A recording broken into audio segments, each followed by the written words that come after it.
Diary of a Country Priest. Diary of a Country Priest. This is a film by Robert Bresson. Sorry, I can't think of a better song right now. Hello, my children. It is I, Nate Jackson, Criterion Collection reviewer priest here. Although it doesn't look like it. This doesn't look like anything. I looked everywhere for like a white collar shirt just because I wanted to get in the mood, for this movie. And this is like the best I can do. So let's see. So you got the long sleeves too. I mean, I need like a long sleeve Criterion, which I should have got, honestly. It doesn't work for like the hotter weathers. I guess I should probably buy another one. Maybe I'll use my $10 credit for that. Getting a long sleeve. I don't even know if they sell them. Anyway, I'm getting off track. Number 222, Robert Bresson's Diary of a Country Priest. I don't even know if I'm pronouncing his name. Robert Bresson. Journal d'un cure de campagne. I don't even know if I'm saying that right either. I cannot. The French language. Anyway. 1950, 115 minutes, French, and fantastic. This is a good movie. This is a very good movie, and yeah. So I'm not gonna say much about it. We're gonna keep this one very short because there's not much to say about it. Apart from that, it's just fantastic. It's one to see. You gotta see for yourself. But I'll give you the basic skinny of the whole plot. Spoilers abound, so I would recommend not watching this one or skipping to wherever. But yeah. So anyway, this is about a priest who comes to this the French country village of Ambrecourt, and he's doing his first parish. And he gets there, and nobody likes him. Nobody likes this guy. Some of it is because he's really young, and some of it is just because they just don't respect him. I think mostly because of the youth thing. They don't feel like he could do a good job because he's young, and he's, I guess, to use a phrase, wet behind the ears. I don't know. His little kids he teaches, mess with him, and people criticize him because he doesn't eat, like, they try to cook him things. All he eats are bread, and all he drinks is wine. And and they're like, why do you just do that? You hurt yourself, if you do that. And he doesn't seem able to, give it up, And there's this whole subplot that a little confusing for me about this countess who her daughter like comes to the priest to ask for help. Because I guess she's like, she doesn't feel safe in her house or something like that. She hates her parents, and so all that. And when the countess dies, the girl whose name is Chantal, I think, just totally just says badmouths the priest and says that she was to blame. That he was to blame for her death and all that. And yeah, it was a little confusing. It's definitely one for the rewatch. And with a movie this good.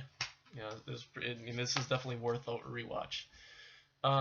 It's just the priest kind of goes through, and the whole movie is, as from the title, the whole movie is around his diary. It's, him basically, it shows him, writing, from the overhead view, from point of view, and you hear his narration, basically reading his diary throughout the movie, and it works fantastically. You get a lot of the different, styles and all that, going between, the narration to his own dialogue. It's really fantastic to get his interior dialogue, interior thoughts, just at the same time as you see them, or while you're seeing them, So anyway, basically he just kind of goes on, and then eventually he finds out that he has stomach cancer, and this making it our second movie in a row where the main character develops stomach cancer. And I think, but at the same time, I think that the priest has one up on Watanabe, where he says he also developed tuberculosis as well. And he was always kind of sickly throughout the film. That's why he was very pale, very thin. And bread and wine, I guess, will do that to you. And so, but it isn't until much later that he sees the doctor and he says, hey, you got stomach cancer. So So he leaves the parish and he goes off to try to recuperate with a friend who fell out of the ministry or all that and working as a apothecary or whatever they're called.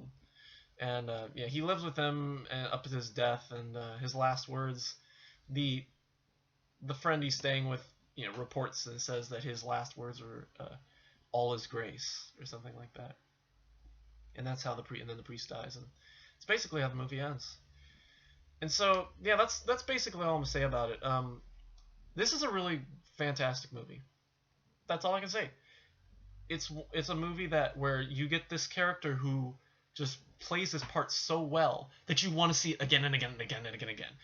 I'm not familiar with the Claude Ledoux. I'm not familiar with his work. I think this was his first movie, and I'm not sure of anything else he's been in. But it was a fantastic story, and just I want to get this one. I really do.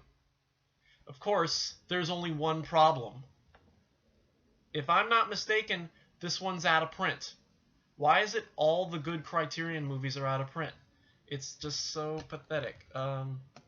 I really just want to just strangle these people who, have such a, grip on their copyrights and all that, and just let Criterion do this, because they do these things so well, Let them have this movie. Let them have this so they can distribute it out for us. I'm just going to confirm here.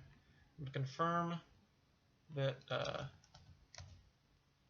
not Diary of a Chambermaid. Yep, Diary of a Country Priest out of print. Jesus H Christ.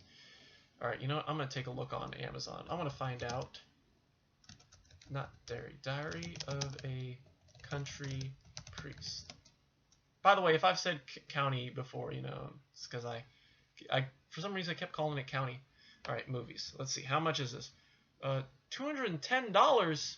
Oh, that's for both A Man Escaped and Diary of a Country Priest. Oh no, it's $32. Okay. How much is $80? Holy fucking hell. That's oh god. Why? That's just so sad. Anyway. Well, add it to the wish list, but yeah, that'll be Christmas. But yeah, I really like this film. I like I said, I'm gonna buy this one. This one is going on the list. I'm giving it an A.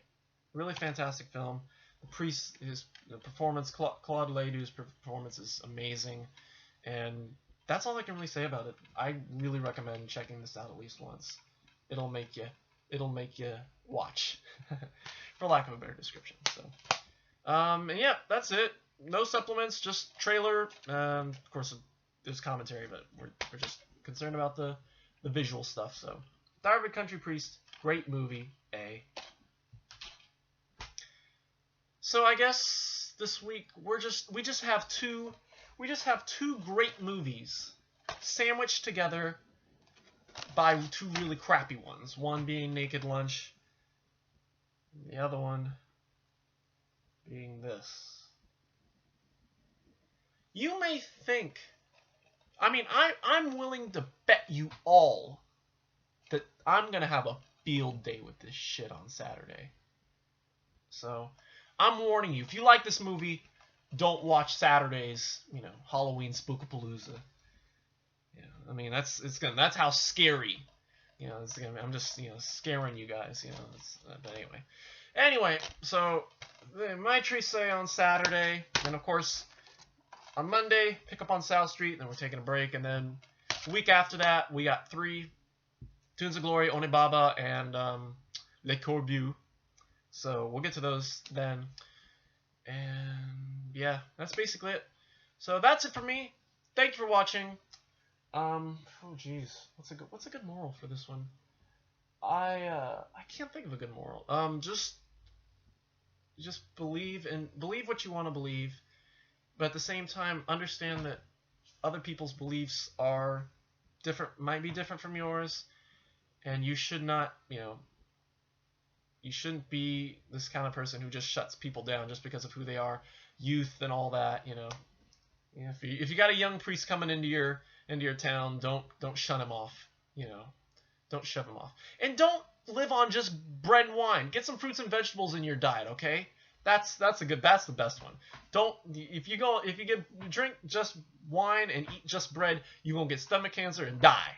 That's the best moral I could think of. So thank you for watching. The church say amen and all that. Yes, I'm gonna get out of this flocking shirt.